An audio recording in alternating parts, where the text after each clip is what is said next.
Good morning everyone. मैं Garima Gautam, assistant professor, government law college Kota. आज हम पेनोलॉजी का topic special offences in respect of juvenile, किशोरों के संबंध में विशेष अपराध, इस टॉपिक पर आज हम बात करेंगे। तो लास्ट क्लास में हमने देखा था कि जो किशोर हैं, जो जुवेनाइल है, अगर वो कोई ऑफेंस कर देते हैं तो उनको किस तरीके से ट्रीट किया जाएगा। डेजिग्नेटेड पुलिस ऑफिसर के द्वारा उनको गिरफ्तार किया जाएगा, उनको जेल वगैरह में नहीं रखा जाएगा। और ज़मानत से रिलेटेड जो प्रोविज़न है वो भी हमने देखे थे कि उनको ज़मानत अधिकतम केसों में, चाहे वो बेलेबल ऑफेंस हो या नॉन बेलेबल ऑफेंस हो, उनको अधिकतर केसेस में ज़मानत मिल जाएगी। केवल कुछ सर्कमस्टांसेस थे जिनमें कि उनको ज़मानत नहीं दी जाएगी, तो फिर उनको जेल में नहीं रखा जाएगा, बल्कि जो उनके लिए विशेष शेल्टर होम होते हैं उनमें उनको रखा जाएगा। आगे इसी जे एक्ट को हम कंटिन्यू करते हैं और special offences in respect of juvenile के संबंध में विशेष जो ऑफेंसेस हैं, मतलब कि जो जुवेनाइल के विरुद्ध जो अपराध किए जाते हैं वो कौन कौन से हैं, उनके बारे में जुवेनाइल जस्टिस एक्ट क्या कहता है उस पर हम देखते हैं।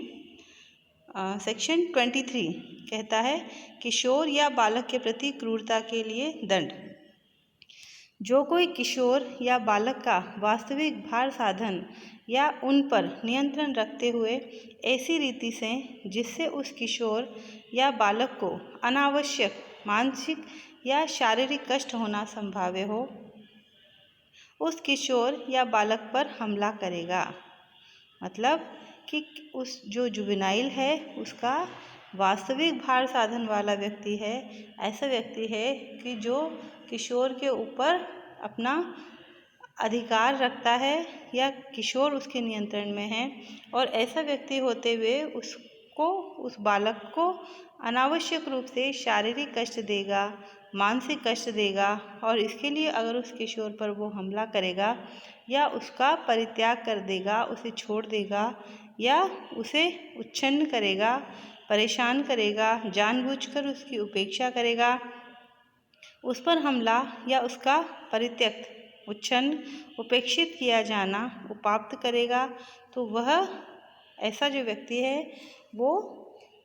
6 महीने तक के कारावास से या जुर्माने से या दोनों से दंडित होगा। मतलब ऐसा व्यक्ति जो किशोर पर हमला करेगा, उसे छोड़ देगा, उसे मानसिक या शारीरिक कष्ट देगा, तो 6 माह तक की ऑफेंस कारावास से उसे दंडित किया जा सकता है, या फिर जुर्माना उस पर लगाया जा सकता है, या फिर दोनों से उसे दंडित किया जा सकता है। अगला है सेक्शन 24, भीख मांगने के लिए किशोर या बालक का नियोजन।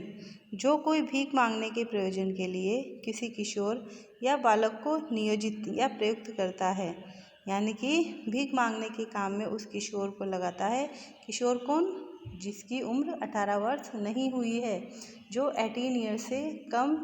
एज का है, उसे हम यहाँ किशोर कहते हैं। तो जो भीख मांगने के प्रयोजन से किसी किशोर को नियोजित करता है या किसी किशोर या बालक से भीख मंगवाता है, तो वह कारावास से, जिसकी अवधि 3 वर्ष तक की हो सकेगी, और जुर्माने से भी दंडनीय होगा।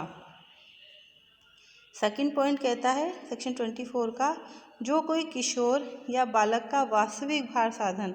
या उस पर नियंत्रण रखते हुए उपधारा 1 के अधीन दंडनीय अपराध का दुष्प्रयोजन करेगा, वह कारावास से, जिसकी अवधि 1 वर्ष तक की हो सकेगी, जुर्माने से भी दंडनीय होगा, और जुर्माने से। ठीक है। तो अगर कोई व्यक्ति किशोर को भीख मांगने के लिए नियोजित करता है तो उसको 3 साल तक के कारावास और जुर्माने, यानी कि यहाँ केवल कारावास या केवल जुर्माने की सज़ा नहीं है, बल्कि दोनों की सज़ा उसे मिलेगी। और अगर कोई व्यक्ति उस किशोर के ऊपर नियंत्रण रखने की स्थिति में है या उस किशोर की रक्षा का दायित्व उस पर है, और फिर भी वो उस किशोर से भीख मंगवाने के लिए दुष्प्रेरण करता है, उसे किसी को इस तरीके से उकसाता है कि कोई दूसरा व्यक्ति उससे भीख मंगवाए तो उसे भी 1 साल तक के कारावास और जुर्माने से दंडित किया जाएगा। इन दोनों सेक्शंस में जो है वो और शब्द का प्रयोग किया गया है, यानी कि कारावास की सज़ा भी उसे मिलेगी और जुर्माने से भी उसे दंडित किया जाएगा। सेक्शन 25 जुवेनाइल जस्टिस एक्ट का क्या कहता है देखते हैं। किशोर या बालक को मादक, लिकर या स्वापक औषधि या मनः प्रभावी पदार्थ देने के लिए शास्ति, मतलब अगर कोई जो है कोई भी व्यक्ति किशोर को कोई दवा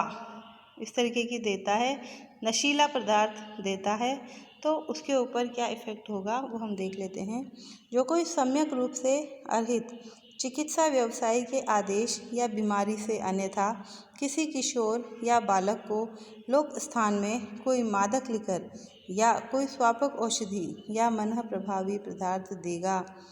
या दिलवाएगा, वह कारावास से, जिसकी अवधि 3 वर्ष तक की हो सकेगी, और जुर्माने से भी दंडनीय होगा।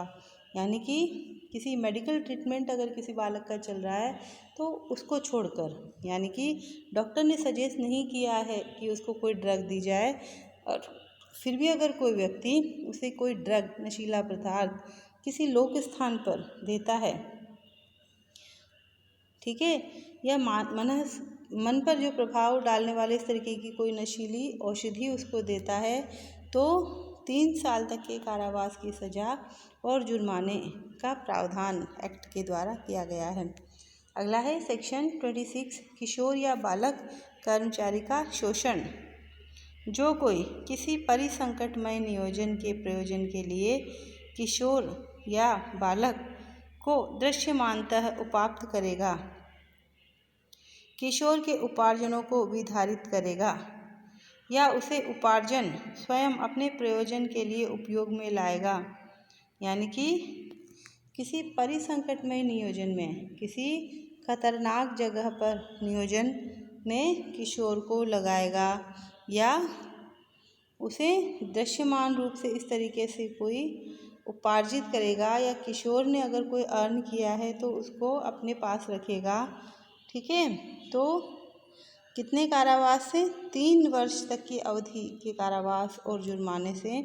वो व्यक्ति दंडनीय होगा।